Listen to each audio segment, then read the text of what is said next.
नमस्कार दोस्तों, आज हम बात करेंगे एक ऐसे गांव की और उसके मुखिया की जो आसपास के गांव में काफ़ी प्रसिद्ध था अपने कामों के लिए और दूर दूर तक उसकी चर्चाएं थी। तो दोस्तों, जो गांव का मुखिया था उसने अपने गांव में कई गौशालाएं खुलवाई और वहां पर उसने अपनी नज़र में अच्छे ग्वालों को नियुक्त किया जो समय पे गायों को चारा डालें, उन्हें नहला दें, उनके लिए पानी वगैरह की व्यवस्था करें। लेकिन कुछ ग्वाले उनमें से थोड़ा ढीले भी थे। अब हुआ ये, जो ढीले ग्वाले थे उनकी गायों में थोड़ा नाराज़गी हो गई, क्यों हमें समय पे चारा नहीं मिल रहा है, पानी नहीं छोड़ा जा रहा है। तो इसके चलते कुछ गायों ने ऐसा समझा कि गौशाला छोड़ के हम बाहर चलते हैं, कोई अच्छी व्यवस्था होगी तो वहाँ बैठेंगे, वहाँ जमेंगे। तो कुछ गायों ने समझाने की कोशिश की, पर कुछ गायें अपना दूसरी गायें थी तो अपना मन बना चुकी थी, तो वो वहाँ से गौशाला से निकली। अभी उन्होंने 2-4 गलियाँ पार ही की थी तो उन्हें एक बड़ा फाटक नज़र आया, उसके सामने हरा चारा रखा हुआ था। तो जो गाय बाहर निकली गायें थी उनको लगा कि चलो क्यों ना इसी चारे को खाया जाए। बैठे उन्हें आनंद अभी आ ही रहा था, कुछ लोग आए, उन्होंने बड़ा फाटक खोला, गायों को अंदर कर लिया। जब गायें अंदर गई तो उन्होंने देखा कि ये तो एक बड़ा कसाई खाना है, यहाँ तो जानवरों को काटा जा रहा है।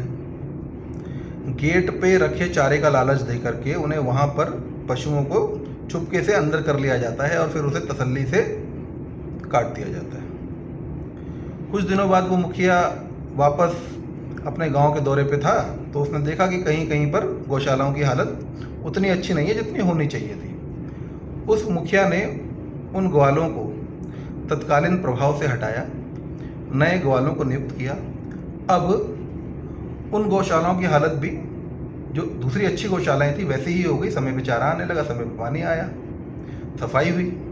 जो बची हुई गायें थी, जो रह रही थी गायें, वो बहुत खुश हुई।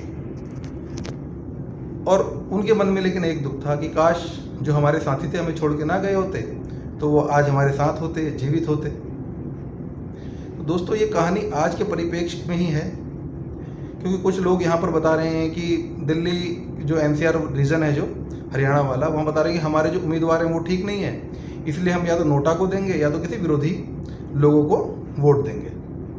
लेकिन इससे होगा क्या?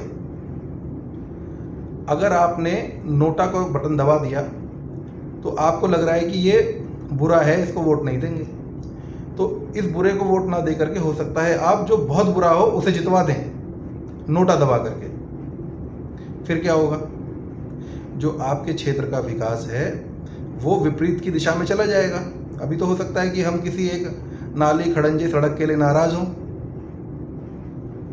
जो बचा कुचा है वो भी चला जाएगा और नया बन नहीं पाएगा।